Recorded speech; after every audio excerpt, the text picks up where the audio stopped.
Alright, so this is my presentation on growth mindset, why I keep showing up every day. Let's get to it.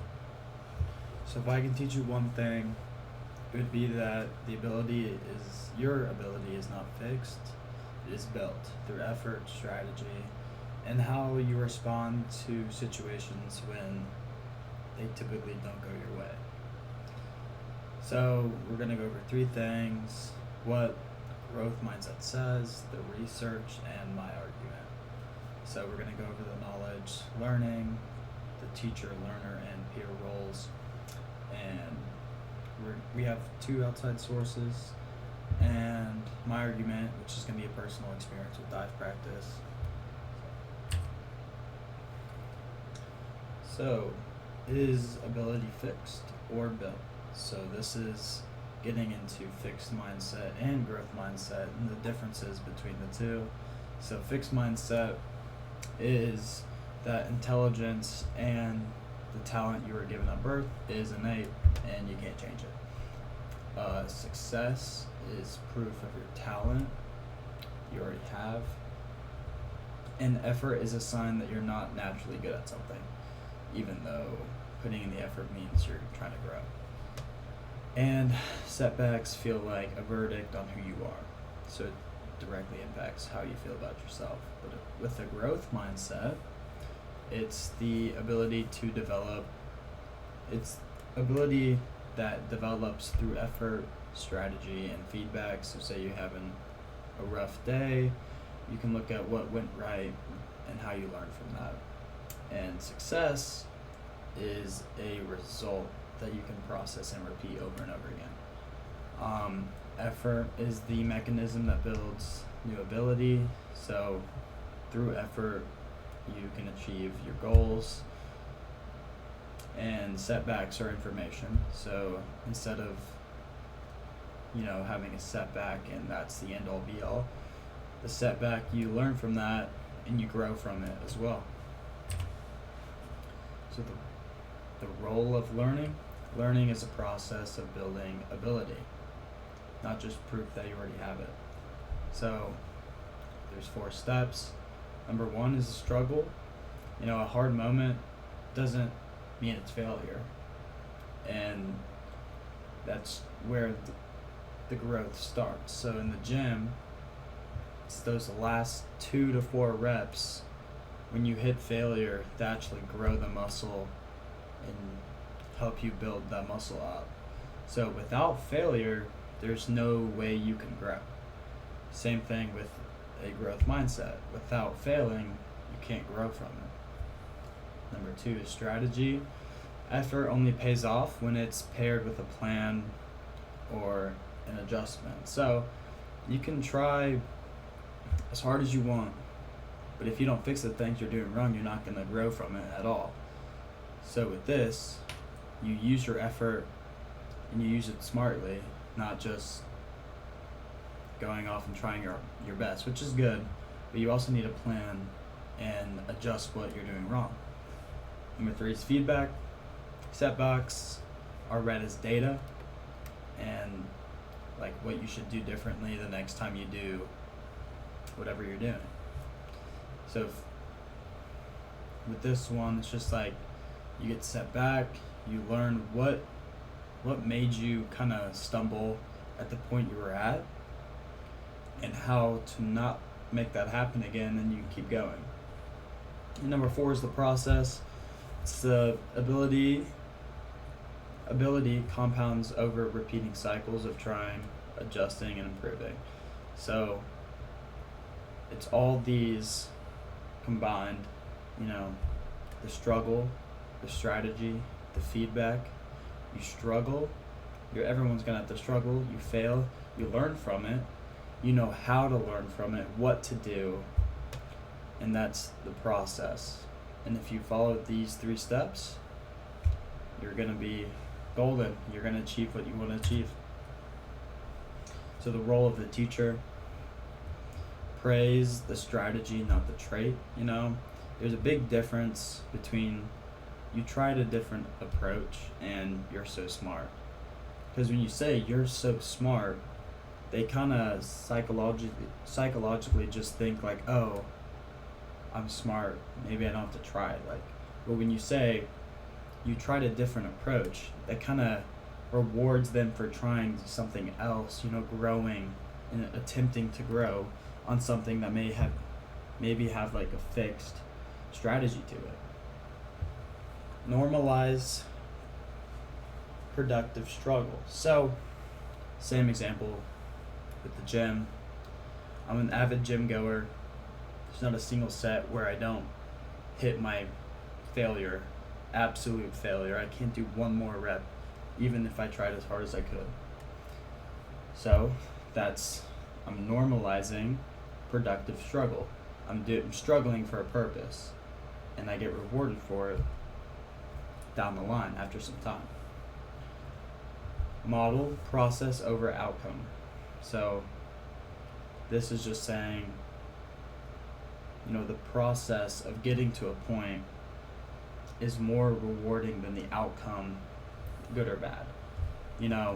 It's always that saying where it's like, it's the journey to the top of the hill, not the top of the hill. That journey that leads up to that peak, that's where you grew the most from. The peak is just where you ended up. And avoid hollow praises. So effort without a strategy shift isn't a growth mindset. So this sentence right here, effort without a strategy shift, that's a prime example of a fixed mindset. It means like, oh, I can't switch up the strategy. No, you can. It's the only way you can learn from it.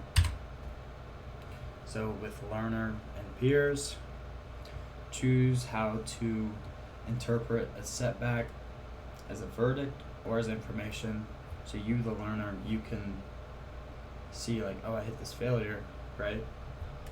Does it define me? Or is there information here where I can learn from it and get better?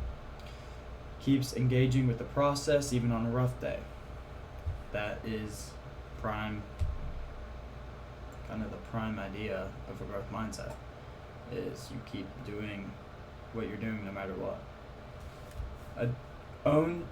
Owns adjusting strategy, not just trying harder. So with this, you can try as hard as you want, but if you're not doing the right things, there's no way you can achieve it. That's why you need to grow on what you're doing, try something different so you can become better. And track process over time, not just single outcomes. Once again, the journey is way more rewarding than when you get to the peak. So peers act as visible models through persistence through difficulty. So if you're trying to have a team sport, if everyone around you just keeps pushing through the struggle, through the failure, it's going to motivate you to do the same. You're going to be surrounded by people with growth mindsets. Normalize struggle by showing their own setbacks. So this is saying, say you have a gym partner, they always go to failure. That's going to motivate you to also go to failure. It's the normalized struggles. Everyone needs to struggle to grow. Effective mindset programs pair messaging with peer models, not messaging alone. So this, you want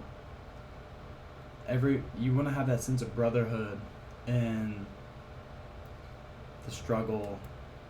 See, you could do it alone, but it's way easier to have someone there and kind of be there with you while you're struggling. You can kind of grow with each other in that sense. Create a shared culture where showing up matters more than showing off. Showing up every single day, no matter how you feel, is so much more important than just showing up when you feel like it. So this is the research. I'm going to butcher the middle name, but this is Blackwell. The middle name, Derek. So it's a 2 year long longitudinal study following 8th graders found that students held growth mindsets increased in math grades over time relative to peers with fixed mindsets. So growth mindset is actually the key to succeeding, believe it or not. And then the republication and nuanced debate. Why this resonates with me so heavily. So here's a personal story. I was having a very rough diving practice. I was getting very frustrated with how I was performing. I just didn't feel too right, and I kind of was in a bad headspace, and I needed to change. So I kind of looked at it from a different perspective. It took a second, and I realized that even though I was having a bad day, there's people out there who are also having a bad day and didn't show up. I was having a bad day, but I still showed up. So you show up, you're still getting one step closer to your goal than the person who stayed at home. And that's kind of my whole theory in one moment. You know, it wasn't about feeling good or performing well that day. It was about staying in the process, you know, showing up, adjusting my mindset, adjusting how I was acting, and letting a bad practice be more data instead of like a verdict on maybe how well I can perform and how well I think I can perform. And this is the nuance that holds up, like, not I tried hard so I improved, but I stayed in the process, let the bad day be information, not identity. And I think people, especially in sports, have that connection where it's like, if I do bad this game, my whole life is over, you know. And I've been a victim of that for sure. You know, if I had a bad meet, you know, it would affect me for weeks. I would not be as motivated, or sometimes I'd let it motivate me even more. But there's been specific meets before, you know, kind of learned how to accept it, use it as data, but it really does have a true effect on how much you view yourself and how much value you think you have.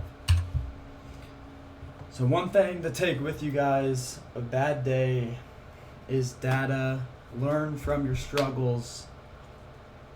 You know, hitting failure is always a good thing because you can learn from it. And the saying, being on rock bottom is great because there is nowhere else to go but up. Thank you.